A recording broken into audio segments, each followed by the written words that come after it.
अब हम लोग चर्चा करेंगे इंट्रोडक्शन स्किल की, जिसे हम प्रस्तावना कौशल कहते हैं। प्रस्तावना कौशल का सबसे बड़ा इंपॉर्टेंस क्या है कि नवीन ज्ञान को पूर्व ज्ञान से जोड़ने का। आपने जो भी पढ़ा है इसके क्लास के पहले, आज से पहले जो भी पढ़ा वो सब क्या है? पूर्व ज्ञान। अब जो ग्रहण करेंगे वर्तमान में वो क्या है? नवीन। दोनों को जोड़ेंगे, फेविकोल का काम करेगा। वो क्या करता है? Introduction skill. नवीन ज्ञान पूर्व ज्ञान को जोड़ने का काम करेगा। ठीक है, अभी तक तुमको नहीं पता था कि पीसीएस में बीएड की क्या भूमिका है, मैंने बताई। ठीक है, ये फेविकोल पूर्व ज्ञान नवीन ज्ञान को जोड़ने वाला, ये यही है।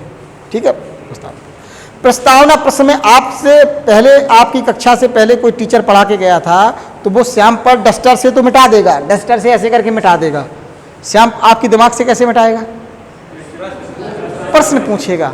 तो प्रश्न पूछने से क्या होगा? आपका ध्यान, वो जो पुरानी चीज थी वो विस्मृति में चली जाएगी और आपके दिमाग में अब आएगी माइक्रो टीचिंग, केवल माइक्रो टीचिंग रहेगी दिमाग ध्यान में। अब आएगा इंट्रोडक्शन स्किल। ठीक है, तो इंट्रोडक्शन स्किल की मैंने दो भूमिका आपको बता दी कि पूर्व कालांश में पढ़ाई की विषय वस्तु को गायब करने के लिए, आपके दिमाग को विस्मृति ले जाने के लिए, और नवीन ज्ञान को प्रवेश दिलाने के लिए, और आपका पूर्व ज्ञान से नवीन ज्ञान को जोड़ना, ये यूज है इसका। रसला नरेश, अरे देख लो थक गए, हम जान रहे सुबह के चले हो। ठीक है, तो अब ये स्किल है। ठीक है, अब इसमें क्या होता है? इसमें इस स्किल की जो खासियत होती है कि जो प्रश्न होंगे वो पूर्व ज्ञान से संबंधित होंगे। कैसे संबंधित होंगे? ठीक है, अब पूर्व ज्ञान से जो संबंधित हो प्रश्न होंगे तो इसमें आपके जो प्रश्न का जो क्रम होता है कि पहला जो प्रश्न होगा आपका, उसका उत्तर आएगा, और जो उसके उत्तर आएंगे उन्हीं में से कोई प्रश्न आपका बन जाएगा, फिर आपका उत्तर आएगा। ठीक है, और फिर जो उत्तर आएंगे वो फिर आपके प्रश्न बन जाएंगे और प्रश्न का उत्तर आएगा। ठीक है, और लास्ट में आपका जो टॉपिक होगा वो क्या होगा? समस्या प्रश्न में कन्वर्ट हो जाएगा। समस्यात्मक प्रश्न में जब कन्वर्ट हो जाएगा तो आप बोलेंगे अध्यापक स्टेटमेंट। क्या बोलेंगे? अध्यापक उद्देश्य कथन। क्या बोलेंगे? अध्यापक उद्देश्य कथन। ठीक है, तो सबसे पहले बच्चों आप कहाँ रहते हो? मेरा पहला प्रश्न है कि आप कहाँ रहते हैं। जिससे पूछा जाए वही बताएगा। हाथ खड़ा करो जिसको आता है। आप कहाँ रहते हैं? आप बताइए कहाँ रहते हैं? पृथ्वी। बैठ जाए, बहुत अच्छा। आपने बताया पृथ्वी पर रहते हैं। ठीक है, पृथ्वी पर आप क्या किन किन चीजों को देखते हैं? जिससे पूछा जाए हाथ खड़ा करिए, उससे वही बताएगा। बताओ, तुम बताओ रश्मि, क्या क्या चीजें देखती है पृथ्वी? और ठीक है, तो इन्होंने बताया पेड़ पौधे। बैठ जाओ। पेड़ पौधे आपने देखा होगा, ये देखिए पेड़ पौधे। ठीक है, ये पौधा है, इस पौधे में सबसे आकर्षित भाग कौन सा है? क्या है? पुष्प। ठीक है, तो यानी कि सबसे आकर्षित भाग पुष्प है। तो इस पुष्प के विषय में आप क्या जानते हैं?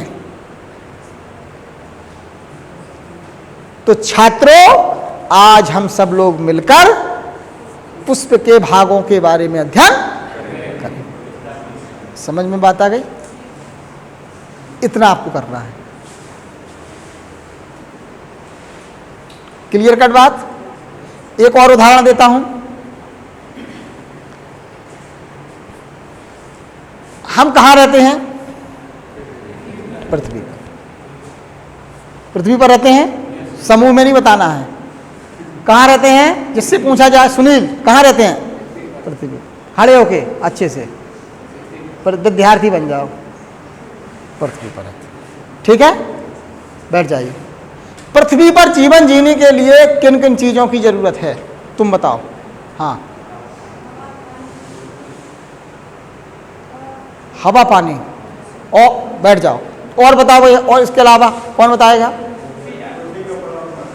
रोटी, कपड़ा और बहुत अच्छी रोटी। हम रोटी कैसे खाते हैं? मतलब रोटी को जब खाते हैं तो आखिरकार किसके साथ खाते हैं? किसके साथ? जिससे पूछा जाए बताओ, तुम बताओ। हाँ, रोटी किसके साथ खाते हैं? सब्जी के साथ। किसके साथ खाते हैं? बहुत अच्छे, बैठ जाओ। सब्जी बनाने से पहले क्या करनी पड़ती है? किससे? सब्जी को बनाने से पहले किससे काटते हैं? चाकू से। समूह में बता दिए ना, यही नहीं करना है, जिससे पूछा जाए बताएगा। किससे काटते हैं तारकेश्वर? चाकू से। बैठ जाओ। कभी कभी चाकू से काटते वक्त यदि हमारे हाथ में